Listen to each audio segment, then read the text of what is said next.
नमस्कार दोस्तों, मैं योगेश मिश्रा आपका स्वागत करता हूं एक बार फिर से अपने YouTube channel lazy coaching classes में।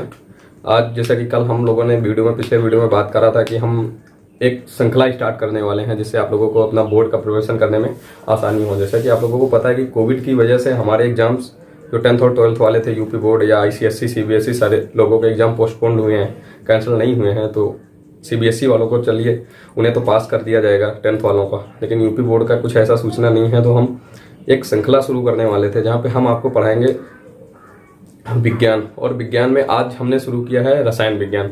रसायन विज्ञान का टॉपिक है IUPAC नॉमेनक्लेचर, जहाँ पे कई सारे बच्चे ये शिकायत करते हैं कि सर हमें IUPAC नहीं आता है, हम नॉमेनक्लेचर नहीं कर पाते। तो हम आज आपको बताएंगे कि नॉमेनक्लेचर कैसे करें। तो आइए शुरू करते हैं। अब IUPAC का फुल फॉर्म क्या होता है? IUPAC का फुल फॉर्म होता है international union of pure and applied chemistry. International, I से इंटरनेशनल, यू से union, of pure and applied chemistry. तो हम नॉमेनक्लेचर पढ़ने से पहले कुछ टॉपिक्स हैं जिनको पहले हम समझ लेंगे तो हमें नॉमेनक्लेचर करने में आसानी होगी। जैसे कि एक हेडिंग आएगी आपको पढ़ने के लिए एरोमेटिक यौगिक और एलिफेटिक यौगिक। अब इनके बीच में डिफरेंस क्या होता है? एरोमेटिक यौगिक जो होते हैं, क्योंकि ये दोनों यौगिक जो होते हैं वो उनमें श्रृंखलाएं होती हैं, बड़ी बड़ी, कुछ छोटी श्रृंखलाएं होती हैं, कुछ बड़ी बड़ी श्रृंखलाएं होती हैं, कुछ खुली श्रृंखलाएं होती हैं, कुछ बंद श्रृंखलाएं होती हैं। खुली श्रृंखला मतलब जैसे मेथेन की श्रृंखला हो गई।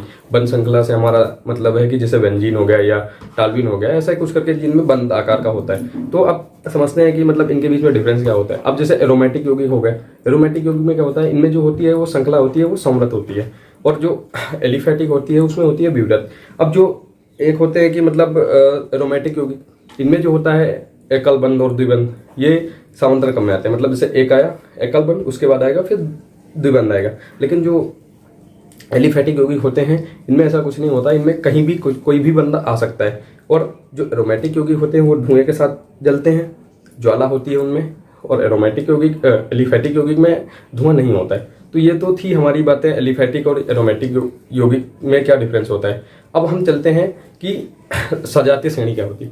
सजातीय श्रेणी मतलब कि हम उसके किसी भी एक यौगिक के बारे में पता कर लें, उस श्रेणी के किसी भी एक यौगिक के बारे में पता कर लें, और उनके सारे भी जितने भी उनके बाई प्रोडक्ट हैं। जैसे मान लीजिए हमने एल्केन के बारे में पढ़ लिया।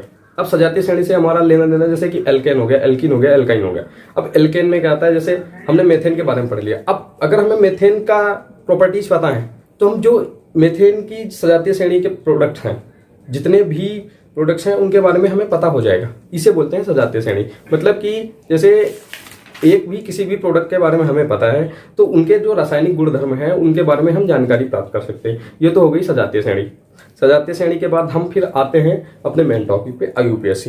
अब IUPAC में क्या होता है, हमें नॉमेनक्लेचर करना होता है। मतलब नॉमेनक्लेचर की मीन्स जैसे कोई भी प्रोडक्ट है, जैसे मान लीजिए मेथेन है, अब या मेथेन है, मेथाइन है, कैसे करके। अब किसी में एकल बंध होता है, किसी में द्विबंध होता है, किसी में त्रिबंध होता है। अब इनका हम रासायनिक नाम कैसे रखेंगे?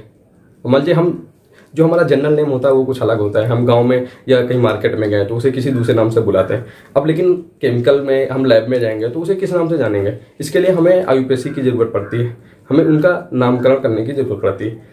अब उसके लिए आइए हम बोर्ड पे चलते हैं। जैसे कि हमारे पास हो गया, मान लीजिए हमने एकल बंध वाले प्रोडक्ट पढ़े। एकल बंध मतलब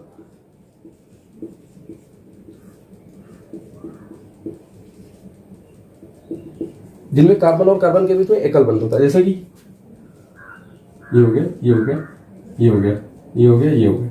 अच्छा एक बात बताइए, कार्बन की संयोजकता कितनी होती है? सभी को पता होगा कार्बन की संयोजकता 4 होती है। अब जैसे मान लीजिए इन चारों कार्बन के बीच में एकल बंध है, तो अब हमें कार्बन की संयोजकता पूरी करनी पड़ेगी। तो इसके लिए हमने यहाँ पे मान लीजिए हमने हाइड्रोजन लगा दिया, तो ये हमने 3 हाइड्रोजन यहाँ पे लगा दिए।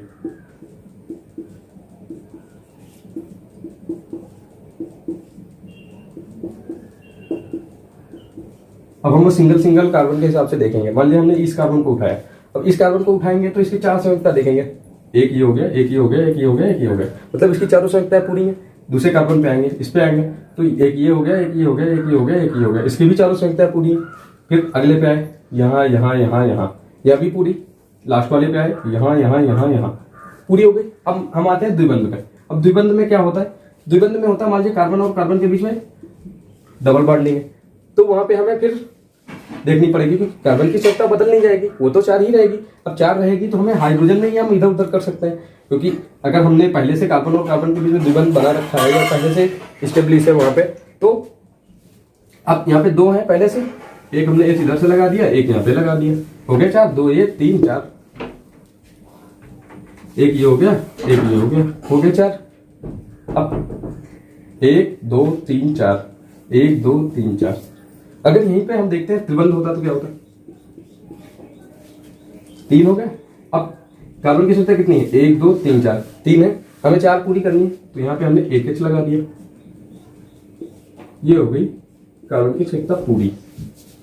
तो ये हो गया हमारा 1 2 3 4, 1 2 3 4, मतलब ये हमारा द्विबंध का एग्जाम्पल हो गया, जहां पे कार्बन और कार्बन के बीच में द्विबंध है, और ये हो गया त्रिबंध का एग्जाम्पल। अब आगे आते हैं, आगे मतलब आने से क्या मतलब है हमारा कि हम अब आगे की बातें करते हैं। जैसे क्या होता है एल्केन, आपने नाम सुना होगा एल्केन। एल्केन क्या होता है, इसका जनरल फार्मूला होता है CnH2n+2, मतलब Cn और H2n+2। एल्केन का जो फार्मूला होता है वो होता है CnH2n+2। ध्यान रखिएगा यहाँ पे N में 2 जुड़ेगा, ना कि H में 2 जुड़ेगा। अब N यहाँ पे क्या है, नंबर ऑफ कार्बन, जितने N इक्वल टू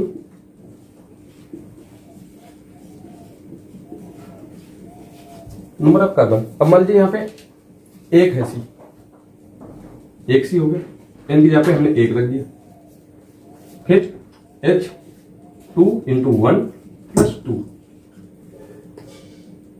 क्या हो गया, CH2+2 इक्वल टू 4। अब आप बताएंगे CH4 किसका फार्मूला होता है, CH4 होता है फार्मूला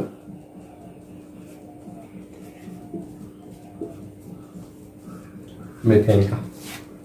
ऐसे ही हम आगे चलते हैं, एल्कीन के बारे में पढ़ते हैं।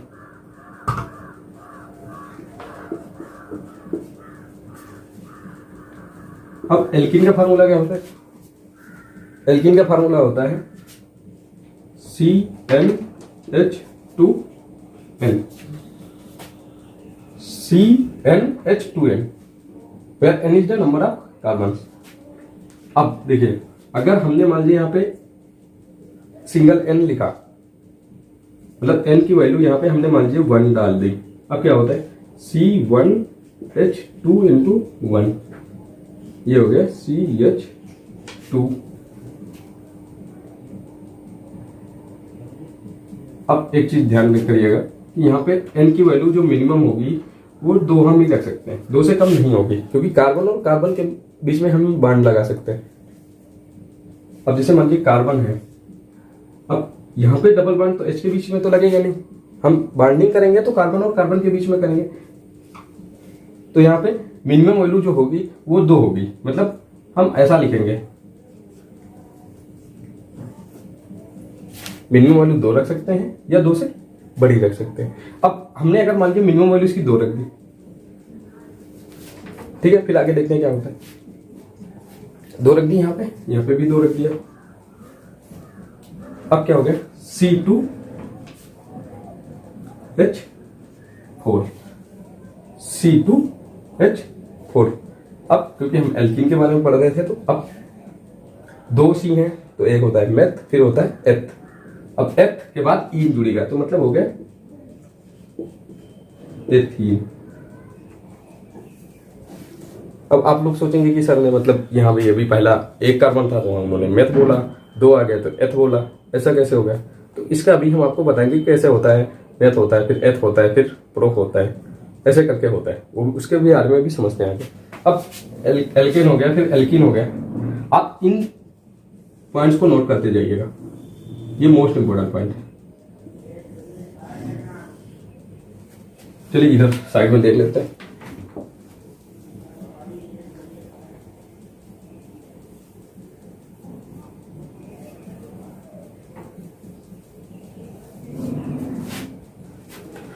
एल्केन हो गया, एल्कीन हो गया। अब आते हैं एल्काइन पे। अब इसका जनरल फार्मूला क्या होता है? इसका जनरल फार्मूला होता है CnH2n-2 CnH2n-2। जहां पे n की वैल्यू होगी 2 होगी मिनिमम या 2 से बड़ी होगी, और n जो डिनोट करता है वो डिनोट करता है नंबर ऑफ कार्बन्स, जितने भी कार्बन वहां पे प्रेजेंट होंगे। अब सब देखते हैं, अगर मान लीजिए यहाँ पे हमने 2 रख लिया, ठीक है, रखते हैं 2, n की वैल्यू मान लेते हैं हम 2 रखते हैं, क्या हो गया C2H2 - 2, क्या हो गया, ये हो गया C2H4 - 2 = 2 C2H2। यहाँ पे H था, आइन जुड़ेगा, तो ये हो गया एथाइन। तो ये तो हमने बात करी जनरल टर्म्स कि एक हो गया एल्केन हो गया, दूसरा पॉइंट हो गया हमारा एल्कीन हो गया, तीसरा पॉइंट हो गया हमारा एल्काइन हो गया। अब आते हैं अगली बात पे कि कब हमारा एथ होगा, कब मेथ होगा, कब प्रोप होगा, कब पेंट होगा। मान लीजिए मतलब जैसे कार्बन के नंबर्स बढ़ रहे हैं तो हम नॉमेनक्लेचर कैसे करेंगे वो देखते हैं कैसे करते हैं।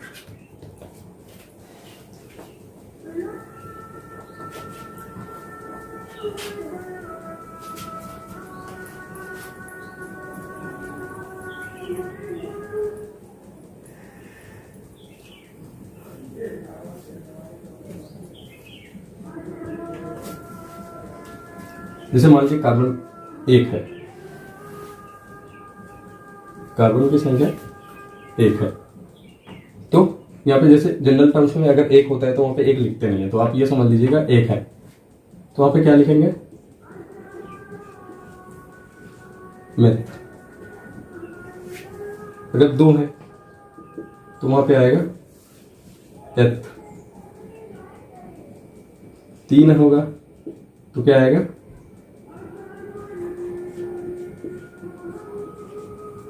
प्रोप, 4 होगा तो क्या होगा आएगा ब्यूट, 5 होगा क्या आएगा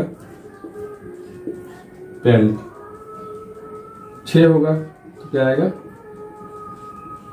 हेक्स। इससे ज्यादा आपके सिलेबस में होंगे नहीं, इससे ज्यादा पूछे भी नहीं जाते हैं 10th के बेस पे, 10th में इससे ज्यादा नहीं पूछाएंगे। अब इसमें ही आपको ये देखना है, जैसे मान लीजिए 4C है, अब मान लीजिए आपको दिया गया कि चलिए मैं साइड में लिख देता हूं कि एल्केन कब होगा, एल्कीन कब होगा। आप लोग ध्यान करिएगा, मैं भी आपसे पूछूंगा, ध्यान करके बताइएगा। एल्कीन, फिर लास्ट था एल्काइन। अब पहला क्या था एल्केन, एल्केन का फार्मूला क्या था CnH2n+2।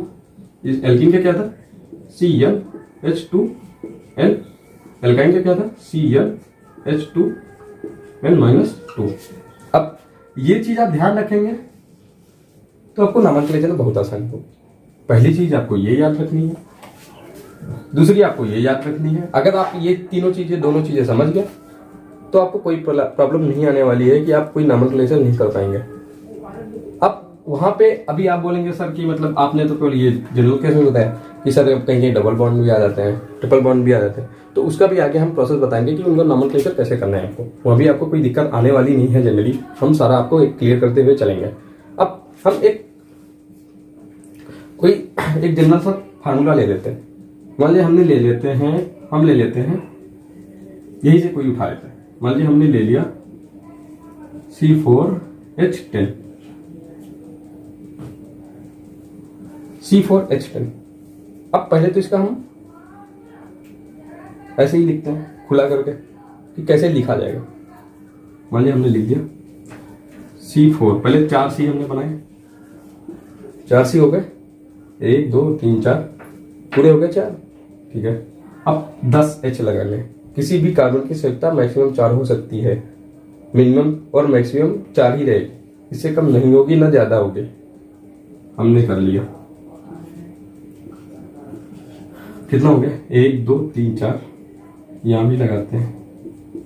कितना हो गया? 1 2 3 4, यहाँ भी आ गए 4, यहाँ भी आ गए, ये मिला के हो गए 4। अब देखते हैं,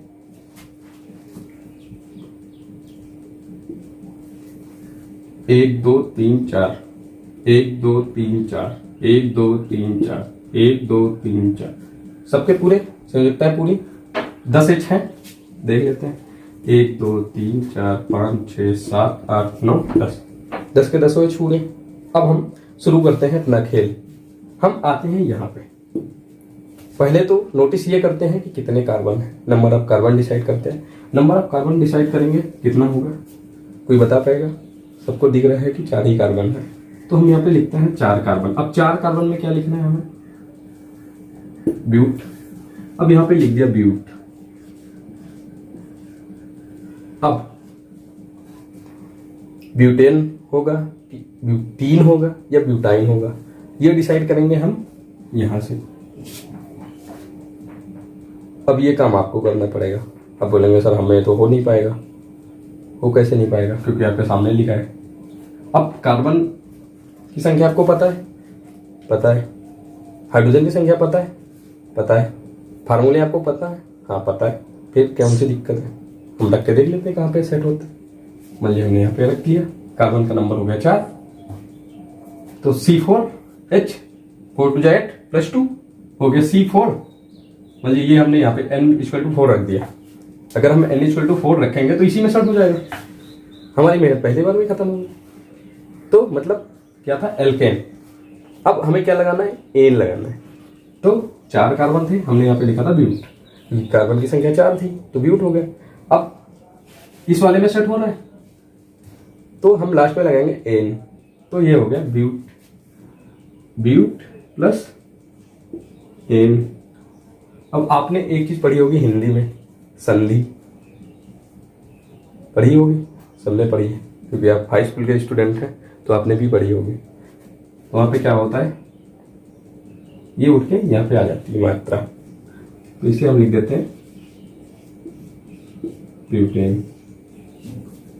ये आपका क्वेश्चन सॉल्व, आपका 1 नंबर पे क्वेश्चन सॉल्व हो गया। बताइए कुछ टफ था इसमें? तो मैंने कल ही आपको बताया था कि हवा वही होता है जो हम काम करते नहीं हैं। जिस दिन आप करने पे आ गए हवा खत्म हो जाता है। तो करिए, पढ़िए, सब कुछ सॉल्व होगा। अब चलिए हम कोई दूसरा क्वेश्चन लेते हैं। वे क्वेश्चन हम लेते हैं क्वेश्चन बैंक से, जो पिछले कई सालों में पूछा गया होगा। अरे सॉरी, मान लीजिए हम लेते हैं, कौन सा क्वेश्चन ले लें? ये हो गया, ये पूछा गया है 2014 में। लिखते हैं यहाँ पे CH3, फिर आएगा CH2, फिर CH2 CH2 CH3।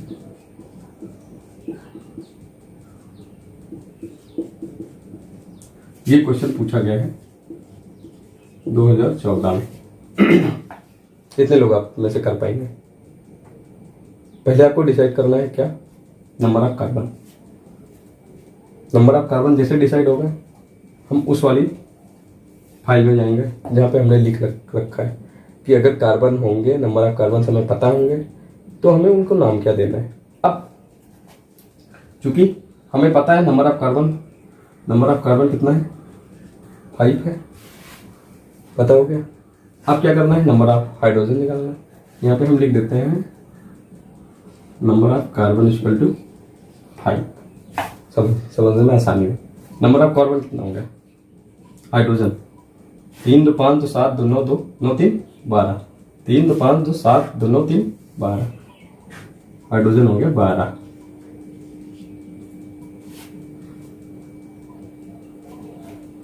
हाइड्रोजन हो गया 12। अब हमें क्या करना है? क्योंकि 5 कार्बन है तो हमें पता है मेथ, एथ, प्रो, ब्यूट एंड पेंट। 5 पे आता है पेंट, तो हमने यहाँ पे सीधे लिख लिया पेंट।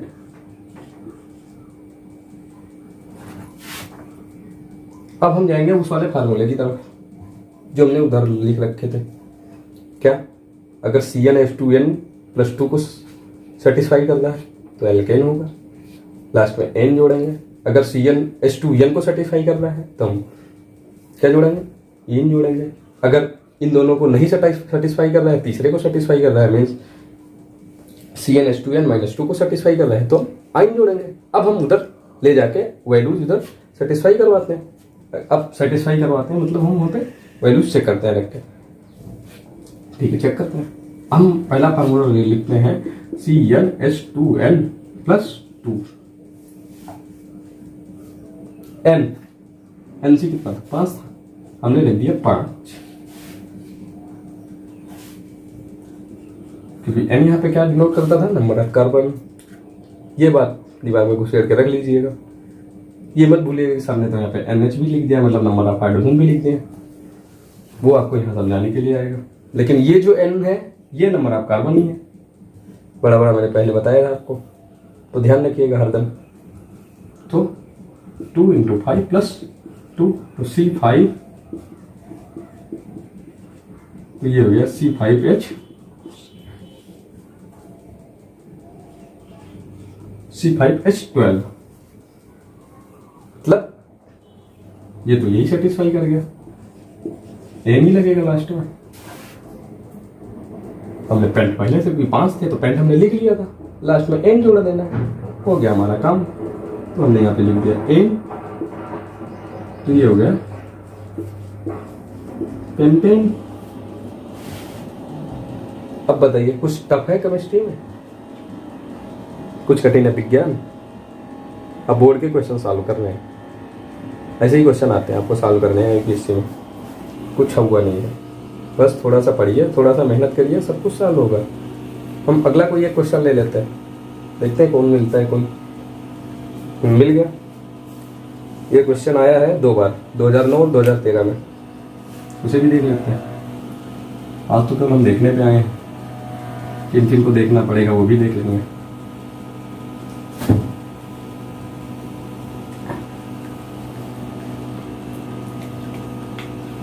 ये है 2009 और 2013 में पूछा गया क्वेश्चन। क्या बोल रहा है, CH3, आगे क्या दिया है CH डबल बॉन्ड CH2, पूछा गया है 2013 एंड 2009 में। अब सबसे पहले हमें क्या डिसाइड करना है, सबसे पहले डिसाइड हम करेंगे नंबर ऑफ कार्बन कितने, क्या नंबर ऑफ कार्बन, मतलब हमने यहाँ पे N लिख लिया। नंबर ऑफ कार्बन हमको दिए गए हैं 1, 2 और 3, हो गया। अब क्या करना है, नंबर ऑफ हाइड्रोजन भी निकाल लेंगे लगे, क्या है 2, 1, 3, 3, 6, ये तो क्या नंबर ऑफ कार्बन। अब नंबर ऑफ हाइड्रोजन हम यहाँ लिख लेते हैं, मतलब 6, 3 कार्बन है, सीधे हम उस वाली लिस्ट में पहुंचते हैं जहाँ पे हमें पता था, क्या पता था कि अगर एक C है तो हम वहाँ पर मेथ लिखेंगे, अगर C2 है तो हम लिखेंगे एथ, अगर 3 है तो हम लिखेंगे प्रोप, अगर 4 है तो लिखेंगे ब्यूट, और अगर 5 है तो लिखेंगे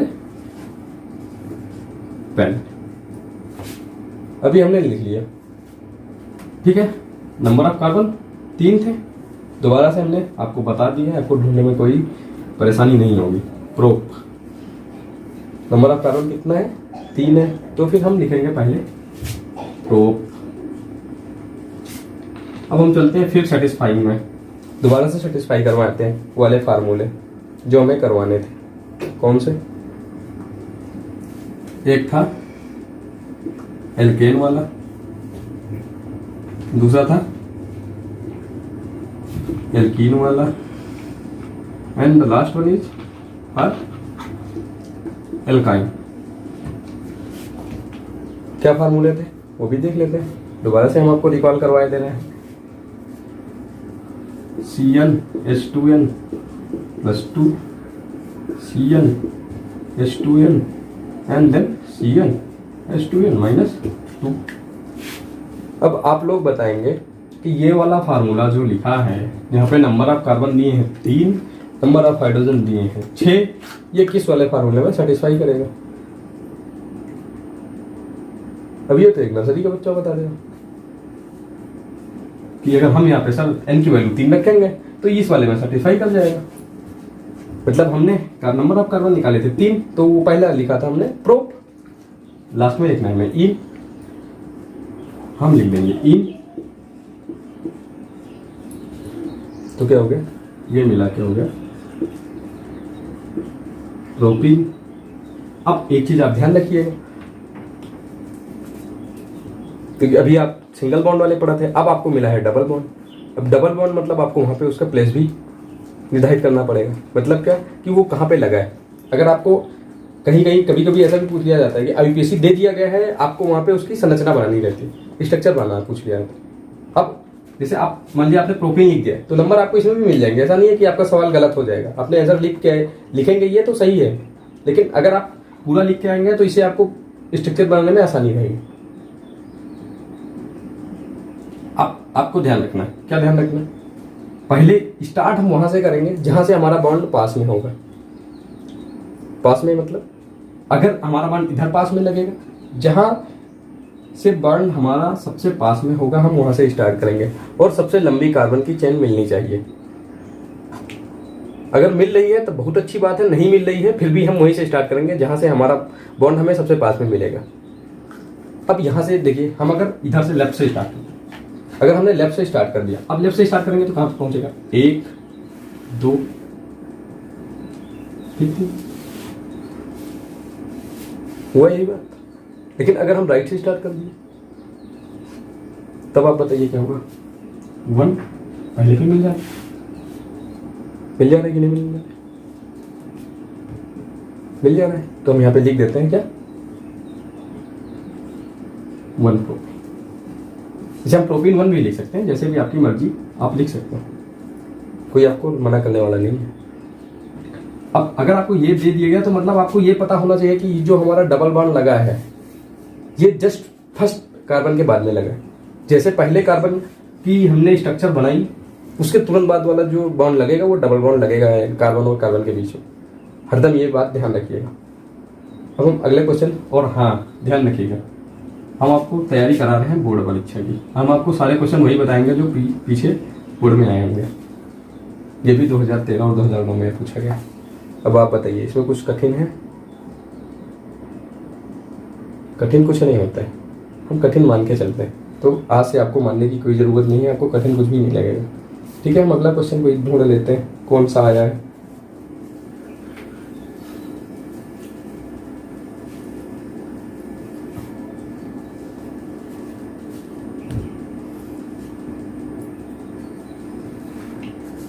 ये क्वेश्चन पूछा गया है 2014 और 2016 में। देखते हैं क्वेश्चन, देखते हैं क्या होता है। CH3 है, C है, 1 CH है। ये पूछा गया है 2014 में, 2016 में। अब हम अपने बेसिक पे लौटते हैं। क्या था बेसिक हमारा? नंबर ऑफ कार्बन फाइंड करते हैं। नंबर ऑफ कार्बन फाइंड करने का मतलब हमारे पास कितने कार्बन हैं, हमने लिख लिया कि नंबर ऑफ कार्बन कितने हैं। ये ठहरे हमारे पास 3। आगे देखते हैं नंबर ऑफ हाइड्रोजन कितने हैं। नंबर ऑफ हाइड्रोजन कितने हैं हमारे पास? ये हैं 1 2 3 4, दोनों फाइंड हो गए। अब हम सीधे चलते हैं उसकी तरफ जहाँ पे हमें करवाना है सेटिस्फाई। कौन सा फार्मूला करेगा सेटिस्फाई, चेक करते हैं। इसमें करेंगे Cn 3 रख दिया, C3H2n+2। अगर 3 रख दिया तो कितना हो गया, यहाँ पे रख के देख, C3H8, ये यहाँ पे तो लिखा नहीं है। नंबर ऑफ H है 4, तो मतलब ये हमारा सेटिस्फाई नहीं होगा, मतलब ये हमें छोड़ देना है। एल्केन भी नहीं है, एल्केन नहीं है, हमने सेटिस्फाई करके देख लिया। आगे चलते हैं, एल्केन को सेटिस्फाई करवाते हैं। C कितना, N कितना था? 3 था, हमने रखा 3 यहाँ पे। ये कितना हो गया C3H6, C3H6, लेकिन यहाँ पे क्या है C3H4, तो मतलब ये भी नहीं सेटिस्फाई करेगा। एल्काइन भी नहीं है, एल्कीन भी नहीं है। अब लास्ट वाला बचा, वो चेक करवा के देख लेते हैं। C कितना था 3 था, H ये आ गया C3H4, तो मतलब ये कर रहा है सेटिस्फाई। तो मतलब ये जो हमारा फार्मूला दिया गया है ये इस फार्मूले से बनेगा, एल्काइन से। अब नंबर ऑफ कार्बन कितना था, आपके पास 3 था, तो नंबर ऑफ, जब कार्बन 3 होते हैं तो हम क्या लिखते हैं, पहला था मेथ, फिर 2 होते हैं तो एथ, 3 होते हैं तो हम लिखते हैं प्रोप। यहाँ पे हमने लिख दिया प्रोप। आगे आइन जोड़ना है, हमने लिख दिया आइन, मिला के लिख दिया प्रोपाइन। अब एक चीज हमने आपको बताई थी कि आपको उसकी प्लेस वैल्यू भी बतानी पड़ेगी, कहाँ पे लगा है। हम इधर से स्टार्ट करेंगे तो दूर पड़ेगा, यहाँ से स्टार्ट करेंगे तो पहले पड़ेगा। हम यहाँ से स्टार्ट कर लेते हैं, 1 2 और 3, पहले मिल गया, पहले पे तो हमने यहाँ पे 1 लिख दिया, 1 प्रोपाइन। इसे हम ऐसे भी लिख सकते हैं,